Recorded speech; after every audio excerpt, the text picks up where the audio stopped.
Patay sa pamamaril ang isang lalaki sa Leyte. Maglilibing lang daw sana ng aso ang biktima nang bigla na lang barilin sa ulo. Yan at iba pa sa Frontline Report ni Dave Abuel. Duguan at wala ng buhay ang lalaking ito nang datna ng mga pulis sa Maasin, Southern Leyte noong February 18 ng gabi. Binaril sa ulo ang biktima ng isang construction worker. Ayon sa pulisya, may kasamang biktima nang mangyari ang pamamaril. Papunta sila sa gym. Naglalakad sila kasama yung former barangay captain. At sinundan sila ng suspect. Maglilibing supposedly sila ng aso.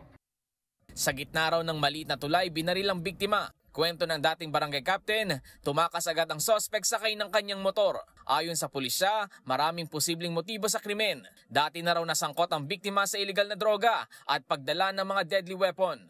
Patuloy ang investigasyon ng pulis habang tinutugis ang suspect.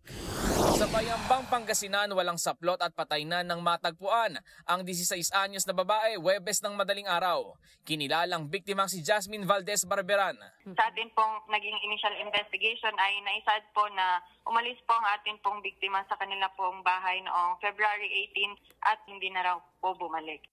Posibleng ginahasa umano ang biktima sa kapinalo ng kahoy. Naka-schedule na po ito para sa post-mortem examination. Nang sa gayon po ay makita po talaga kung nag-aasa nga po ang ating pong biktima. Arestado ang tatlong lalaki. Kapag napatunayang hinalay ang biktima, maharap ang mga suspect sa reklamong rape with homicide. Sugatan ng babaeng ito matapos tagain sa Barangay Tuba sa Haro, Leyte noong nakaraang linggo. Nasa loob lang daw ng bahay ang biktima nang biglang tagain ng suspect na si alias Rami. Ayon sa pulisya, nagkamali ng tinaga ang suspect. Ang tiyahin daw talaga ng suspect ang target nito. Naaresto ang suspect sa hot pursuit operation. Nakumpiska rin ang ginamit niyang itak. Nahaharap siya sa kasong frustrated homicide.